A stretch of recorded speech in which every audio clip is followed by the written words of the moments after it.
This is an Apostrophe podcast production.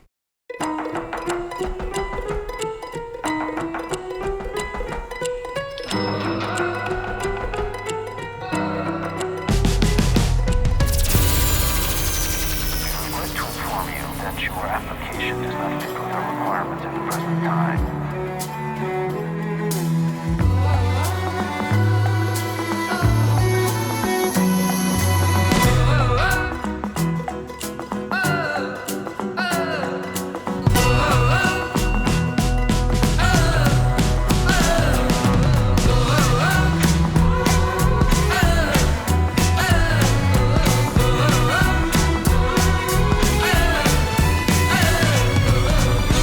This is We Regret to Inform You, the Rejection podcast.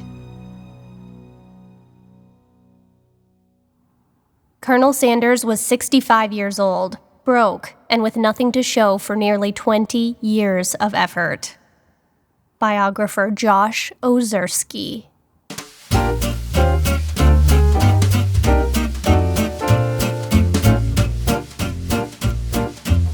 Henryville, Indiana, has a single claim to fame. It's the birthplace of one Colonel Sanders. But back in 1890, the village just 20 minutes north of Louisville, Kentucky, was simply the hometown of a boy named Harland David Sanders, son of Wilbur and Margaret, and eldest of 3 children. The Sanders lived in a 4-room home on a farm in a farming county near the southernmost tip of a farming state. Harland Sanders' father worked their 80-acre farm before becoming a butcher. His mother was a homemaker. But when Sanders was 5 years old, his father passed away unexpectedly, leaving his widowed mother to take care of her 3 young children alone. To pay the bills, she took a job at a local canning factory. At night, she'd sew the neighbors' clothing or clean their houses. But sometimes her search for work took her away from home for days on end.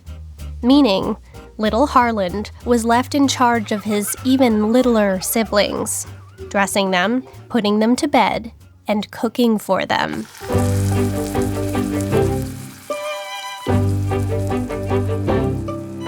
One day, Sanders baked a loaf of bread in the family's hot wood stove, all on his own, and he was so proud.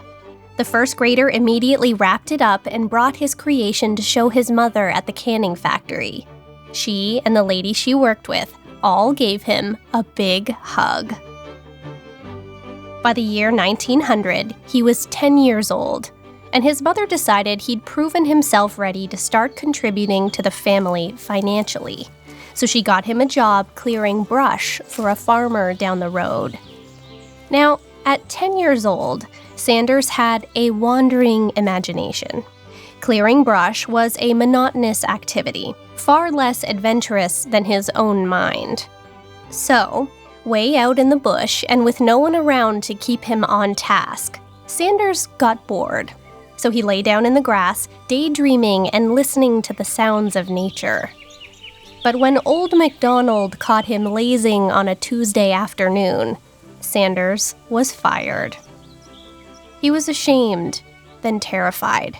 He'd have to tell his hardworking mother he could no longer help her pay the bills. He swallowed hard and delivered the news. She said, "I'm afraid you're just no good. It looks like you'll never amount to anything."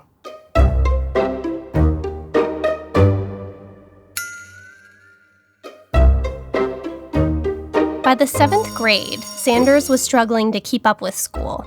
He dreaded math class in particular, and now it was getting all sorts of fancy names like algebra and arithmetic. He told New Yorker magazine teachers started asking him to solve for X, the unknown. And yet the only known he could think of was that he was quitting school altogether. Why sit in class all day making $0 when he could be out in the world earning $15 a month? That was math he could do. So at the ripe old age of 11, Sanders dropped out. It wasn't long before he got himself another job on another farm. This time, he plowed the fields with a team of mules, milked the cows, fed the chickens, and shucked the corn, from well before dawn to well after dusk. It was exhausting work for an 11-year-old, but by that point, he was glad not to be home much. His mother had remarried, a man who wasn't exactly keen on the idea of stepchildren. So, at age 15, Sanders flew the coop and embarked on a series of odd jobs in search of his passion, starting at a transportation company.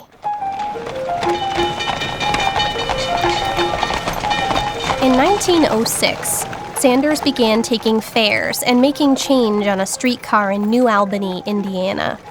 But it didn't last long.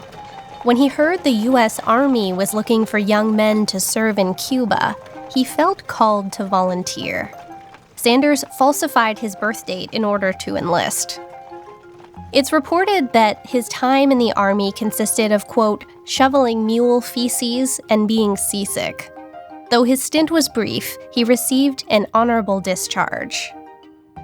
When Sanders returned to the U.S., he found himself in New Orleans, Louisiana. So he decided to take the opportunity to travel a little, ride the train across the South. It was glamorous, the height of modernity. Eventually, he landed on Sheffield, Alabama, where he took a job working on the very train he'd been riding as a blacksmith's helper. But there was nothing glamorous about that gig. So he transferred to another department at the railway company, hand-driving spikes into tracks, shoveling coal into engines. All the while, he was dating one of his first girlfriends, a woman named Josephine. The pair got married and had 3 children.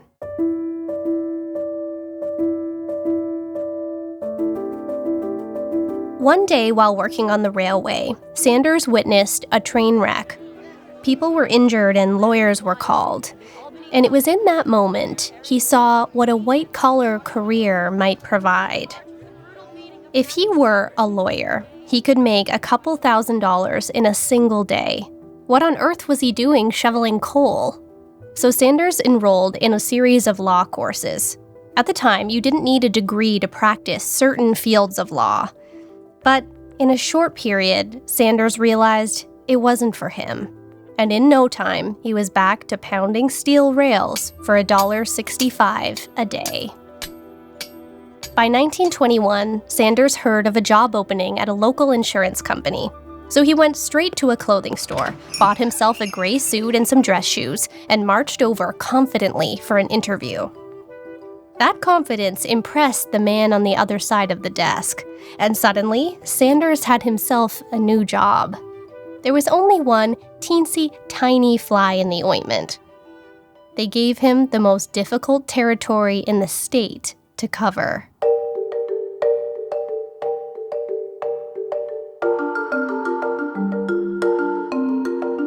Sanders was tasked with going door to door in one of the poorest parts of Indiana, asking unsuspecting folks if they wanted life insurance. There was a reason that territory went unclaimed at the company. But Sanders was no stranger to hard work. He put his head down and made his way up every single street. He realized he was good at talking to people, and in just 1 year, he'd worked his way up to head of the district. But Sanders didn't understand the business side of business. He was a good salesman, but with no more than a 6th grade education, he struggled to properly turn in his accounts. So, despite his impressive climb up the insurance ladder, Sanders was fired for a second time.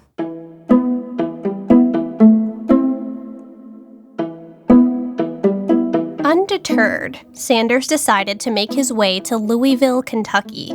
To get from Indiana to Kentucky, one must cross the Ohio River. The existing ferry was ancient, and Sanders felt left something to be desired for travelers.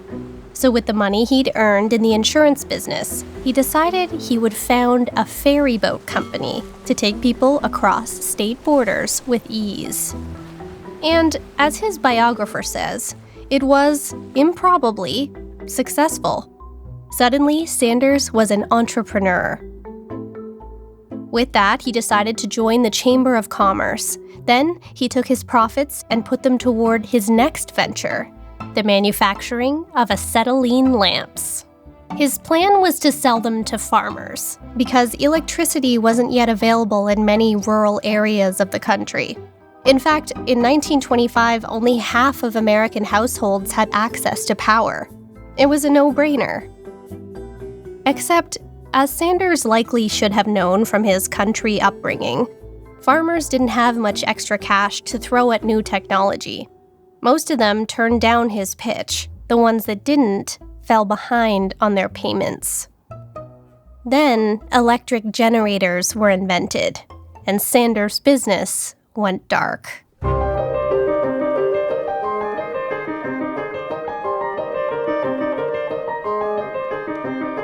Next, Sanders landed himself a sales job at Michelin Tires, making $750 a month, if he met his quota. And he did.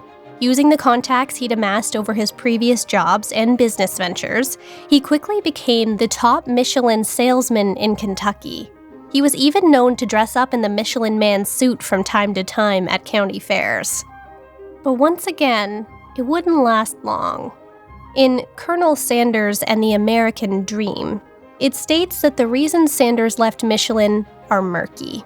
It's more than possible he was fired.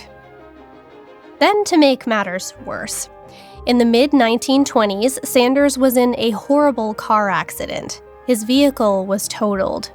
Though injured, he was okay. Except now, he had no income, no savings, and no car. He was forced to hitchhike.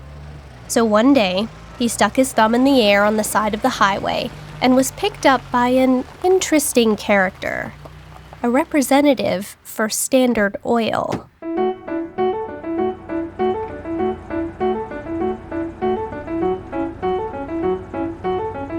As Sanders and the oil businessman got to chatting on their ride, Sanders learned the man had a floundering gas station in Nicholasville, Kentucky, in need of a manager. So Sanders, with his salesmanship and unwavering confidence in his ability to leap from industry to industry, talked himself into the gig. Over the next 2 years, he was able to turn that station around, earning enough to support his family.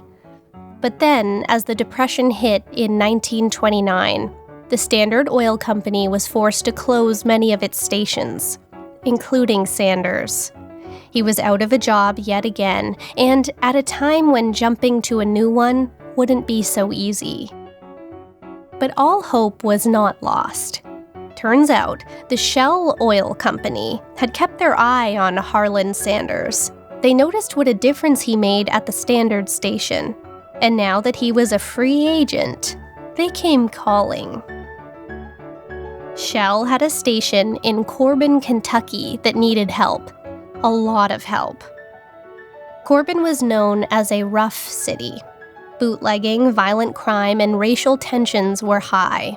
It wouldn't be easy, but there, on Highway 25, was a little gas station in need of a little TLC.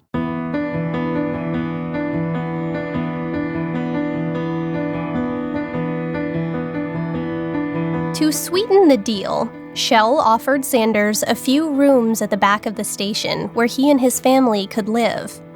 All the corporation asked for in return was 1 extra penny a gallon. It was a deal, so Sanders got to work finding ways to bring in those pennies. On top of gas, he decided he would offer other incentives to stop at his little station, like oil checks and free air for tires. These were novel concepts around 1930. Oh, and he put up a sign, Sanders Service Station. Being on the highway, the station was a frequent stop for interstate travelers, often truckers looking to gas up and stretch their legs. But Sanders noticed they were also often looking for something else, food. Being on the road for hours and days on end, many of his customers were starved for not just meals, but home-cooked meals, having been away from home and surviving on salt and grease. So that's when Sanders got an idea. If a customer asked him where they might find the nearest pork chop, Sanders would whip up a dish or two in his kitchen out back, usually a little extra of what he'd already cooked for his children. Then he'd serve it to customers for some bonus cash. Typically, he made country ham, string beans, okra, hot biscuits, and pan-fried chicken. A true Southern meal, the kind you look forward to coming home to after a long day. And over time, Sanders noticed more and more truckers started taking him up on his offer to join his family for dinner. So one day, he dragged his dining room table into the station and started pan-frying chicken around lunchtime. If customers came, they'd get it, hot and ready. If no one showed up hungry that day, Sanders' family could enjoy a hearty midday meal. So he changed his business's name from Sanders Service Station to Sanders Service Station and Cafe. When word spread Sanders offered more than just gas, he found himself in the kitchen nonstop, trying to keep up with demand. And soon, Sanders' good old country comfort became the main attraction, overtaking the gas and free air. So he changed his business's name again, from Sanders Service Station and Cafe to Sanders Cafe and Service Station.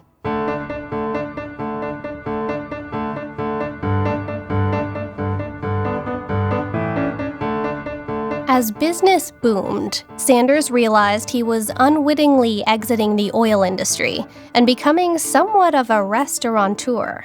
And if that was the case, he needed to get a grasp of the restaurant business. So Sanders enrolled in an 8-week course at the Cornell University School of Restaurant and Hotel Management. He learned a lot, and upon his return, Sanders decided to expand his business even further. There was a 4-room shack located beside the gas station, so he bought it and turned it into a motel restaurant. Suddenly, his dining table that once seated 6 turned into a dining room that could seat 142, and he renamed his business yet again from Sanders Cafe and Service Station to Sanders Court and Cafe. People couldn't get enough of his comfort food. You see, at the time, pan-fried chicken, beans, and biscuits weren't typically eaten outside the home. It wasn't fancy dining, it was humble and tasty, and exactly what these long road truckers were craving. And it was about that time when Sanders got a message from one Duncan Hines.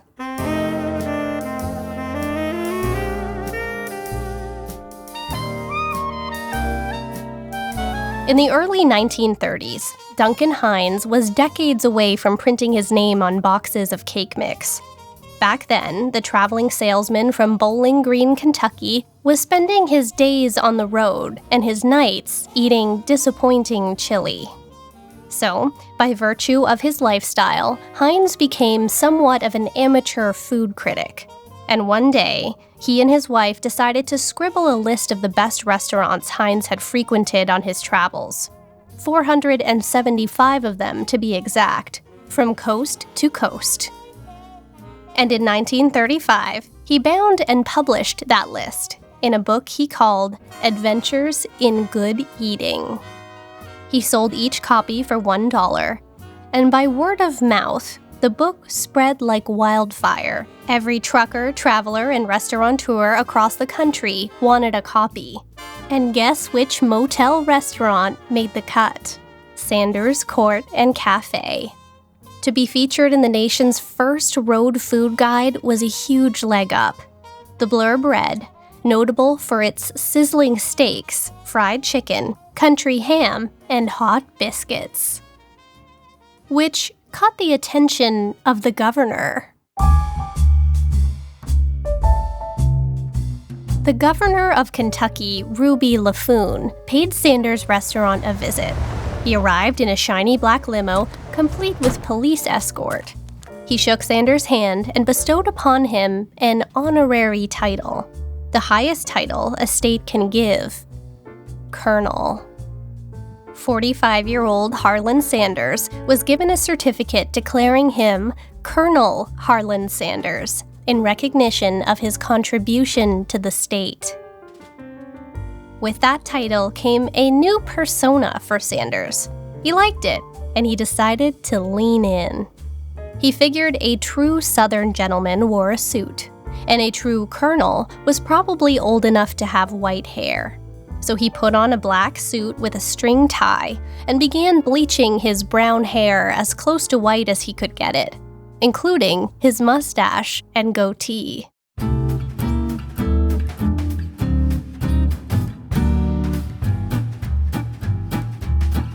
Sanders started making good money, so he decided to expand his business. He renovated his motel to add more rooms, and he started looking for ways to make his kitchen a little more efficient. So he attended a demonstration about this newfangled appliance called a pressure cooker. A pressure cooker was, as it was presented to Colonel Sanders, a device that cooked green beans fast without compromising flavor. And it did so by keeping the temperature of the oil hot and consistent. No guessing required. While those green beans are essentially being steamed and fried simultaneously, you can't see them, you can't smell them, you can't grab one to taste. They're in, then they're out, and they're perfect every time. It was a game changer, and it made him wonder, if a pressure cooker could cook vegetables perfectly, what might it do for his chicken? Pan-frying chicken, as he had been doing now for years, was inefficient to say the least. It certainly delivered on flavor, but it took 30 minutes to make and was near impossible to cook in bulk. He tried many other methods, like baking his chicken or dropping it into a wired basket with the French fries, but it was never quite right. The outside needed to crisp up while retaining moisture on the inside. It was a delicate balance. So in 1939, he got himself a pressure cooker and started experimenting. He put together a special mixture of flour along with 11 herbs and spices, his original recipe. He coated the chicken and dropped it into the oil. And lo and behold, with a little fine-tuning, Sanders was able to create the perfect fried chicken, quickly, in bulk, and in as little as 9 minutes.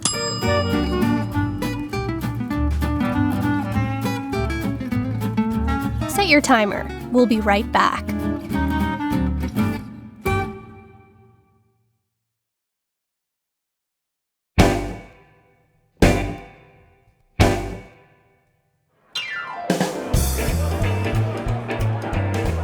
One day in the early 50s, Sanders attended a restaurant convention in Chicago.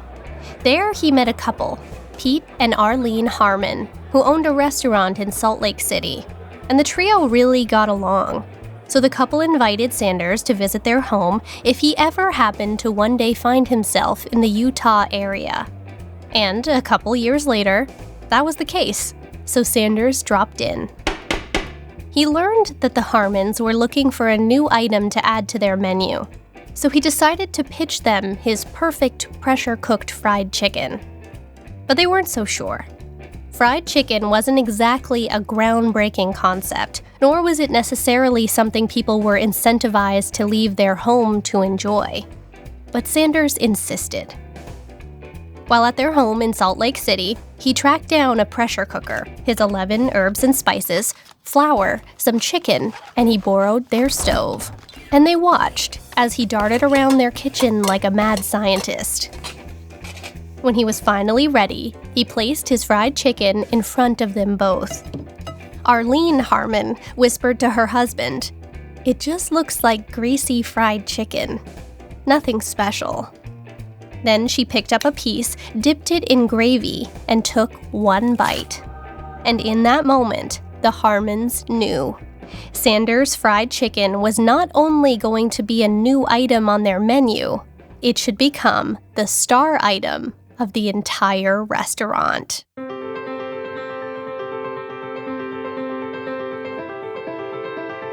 Sanders made a deal with the Harmons. For every one of his fried chickens they sold, he'd earn 5 cents. He'd prepackaged his herb and spice recipe to keep it secret, and he agreed, on Pete Harmon's request, to be the face of the new menu item. Harmon was a savvy businessman. His next course of action was to buy all the unused local radio time and fill it with ads for his restaurant and its life-changing chicken. He also started advertising on the newest medium, television. Colonel Sanders and his boys are cooking up the answer. And those ads were so successful, Harmon's restaurant became packed every night. So he opened 2 more locations. And above his 3rd restaurant, he featured a gigantic sign. It showed an image of the Colonel in his suit and tie next to words that read, Colonel Sanders, Kentucky Fried Chicken.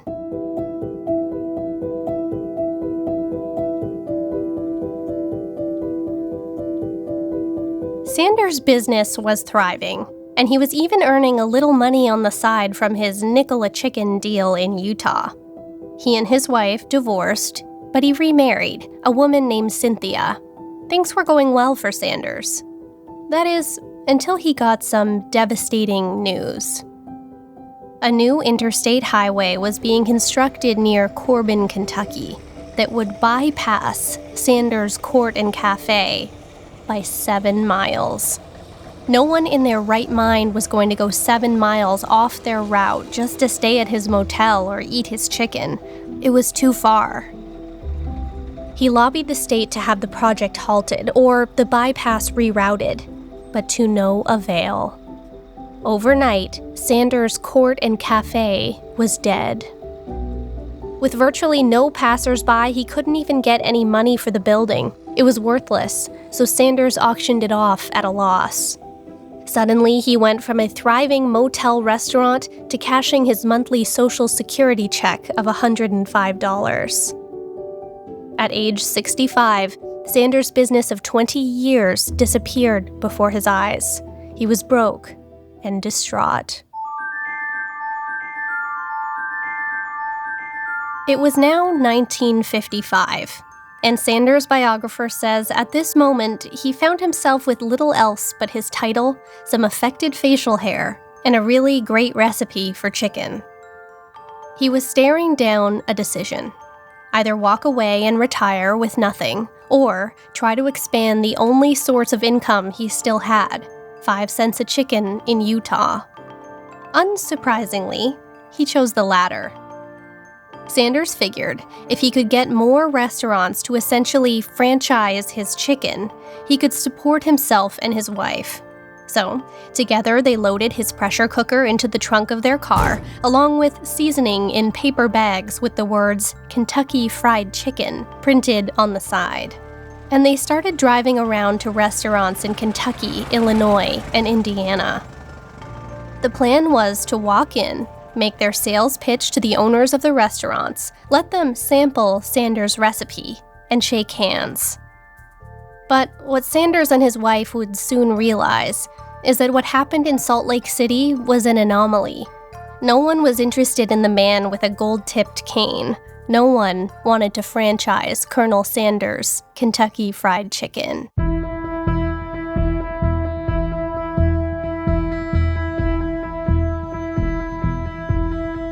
Sanders would walk into a restaurant wearing his black suit with long tails, white hair he no longer had to bleach, and beg the owner to give him the time of day. That is, if he could reach the owner. More often than not, he never made it past the manager or chef, people with no real decision-making power. And if he did get to the owners, they had major concerns.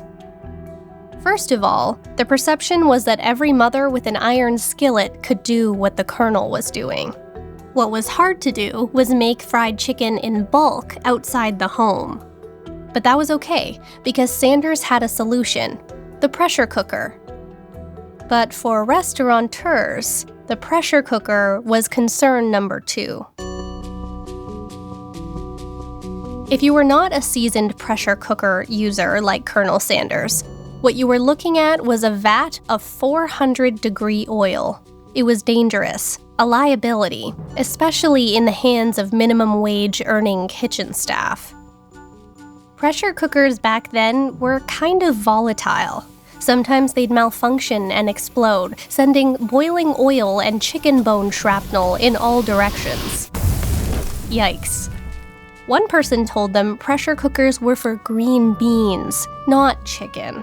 Frying chicken in a pressure cooker seemed, to many a diner owner, a silly idea. One even called Sanders a danged old fool. Sanders and his wife continued driving around the South, pitching his invention, but they were met with so much rejection. The pair survived on free meals from any friends that happened to live nearby, and they were forced to sleep in their car. They'd park outside the restaurants to ensure they were the first ones at the doors when they opened, but it never got them anywhere.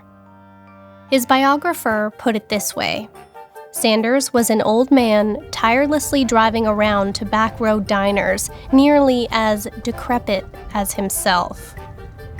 What Sanders really wanted was to get his chicken into a prestige franchise, something established. That way it could be sold at multiple locations, maybe even far-reaching locations. He met with countless restaurant owners, but he was rejected. Amazingly, despite his desperation, Sanders still maintained his standards.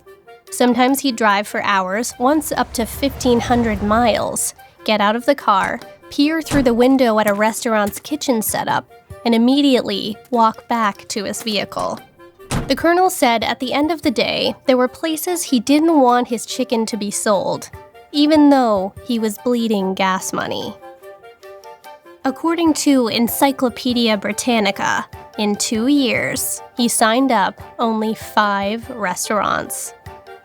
Legend has it Colonel Sanders was rejected 1,009 times. Then something interesting happened.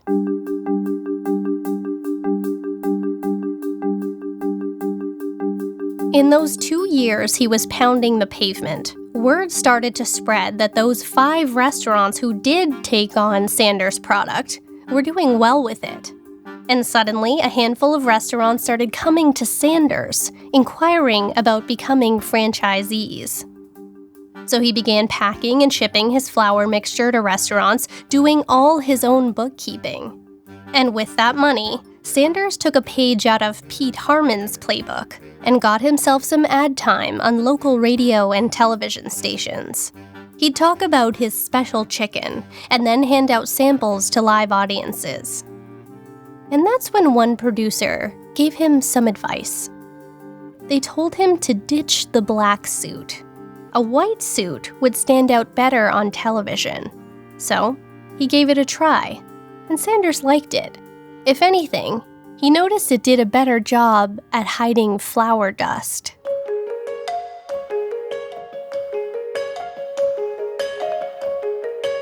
In 1957, Sanders' first franchisee, Pete Harmon, came up with 2 ideas. First, the slogan, "It's finger-lickin' good," and second, the bucket. Sanders dropped into the restaurant selling his product and talked to the customers, or he'd throw on an apron and cook some of his Kentucky Fried Chicken himself, an ever-present face of the brand. If he ever felt the quality of one of his franchisees' restaurants declined, he had the right to withdraw the deal and remove his chicken from the premises.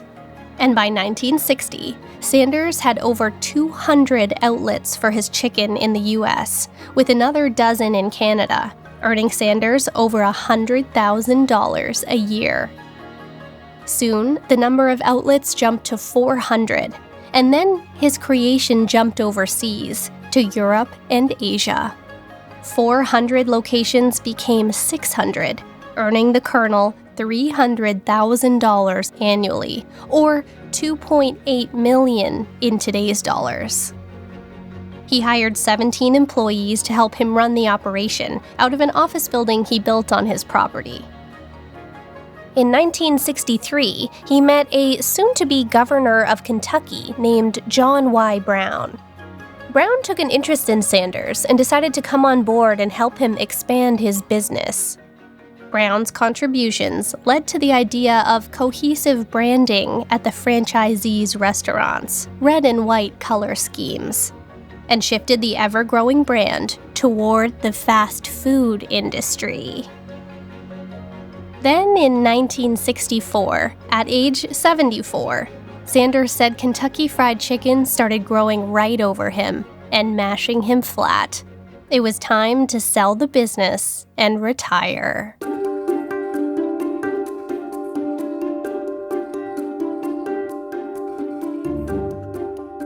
In March of that year, Colonel Sanders sold his business for $2 million cash, the equivalent of nearly $20 million US today, though he remained a living symbol and ambassador for the brand. And interestingly, that's when he left Kentucky, settling in the little-known town of Mississauga, Ontario. He continued appearing in commercials, parades, and festivals, doing television interviews, and even played himself in a few films. By 1970, he was traveling over 200,000 miles a year to do so.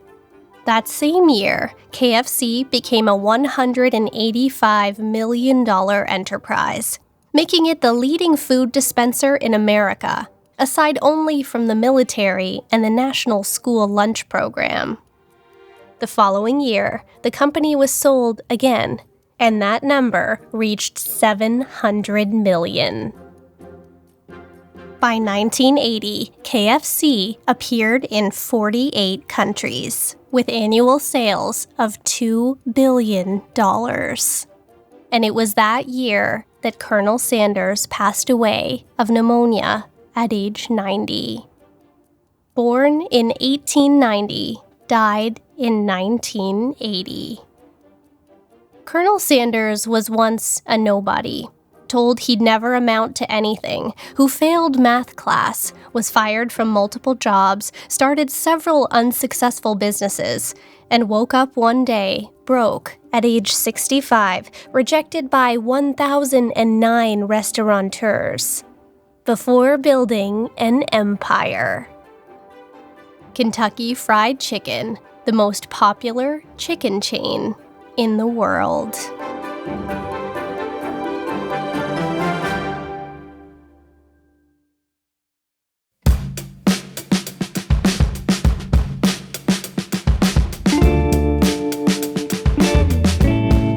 It has been said, the road to success is always under construction.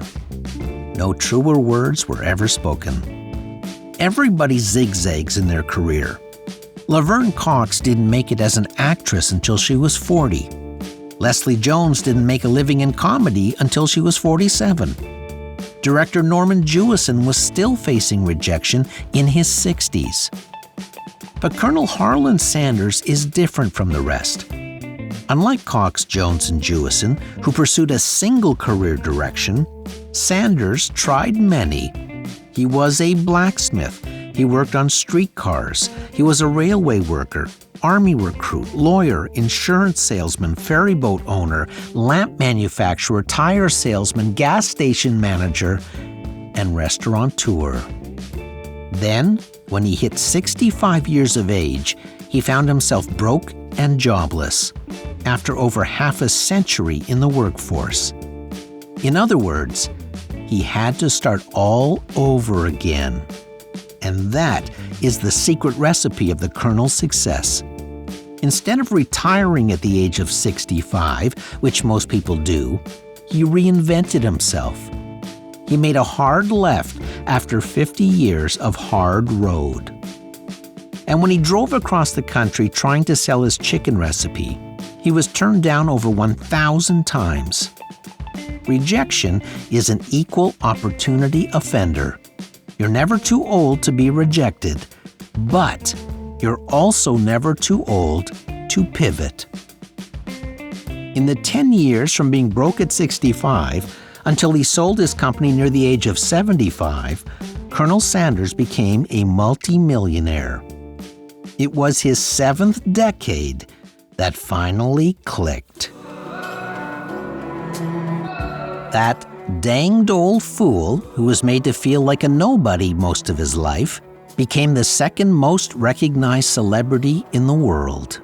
With just a secret recipe, a pressure cooker, and a trunk full of perseverance, Harlan Sanders launched a company that now has over 25,000 locations in 145 countries.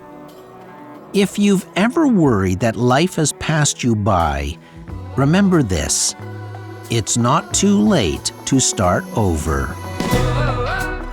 Never, ever give up.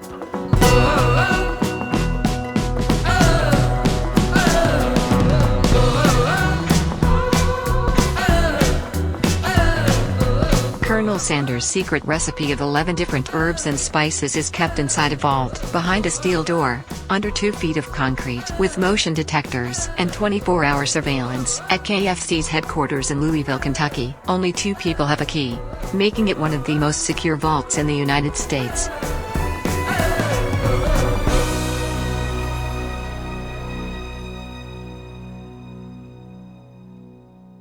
The Rejection podcast is an Apostrophe Podcast production and is recorded in our Airstream mobile recording studio. This series is hosted and written by me, Sydney O'Reilly. Research, Allison Pinches. Director, Callie O'Reilly. Engineer, Jeff Devine. We regret to inform you, our producer is Debbie O'Reilly. Theme music by Ian Lefevre and Ari Posner, which, by the way, is finger-licking good.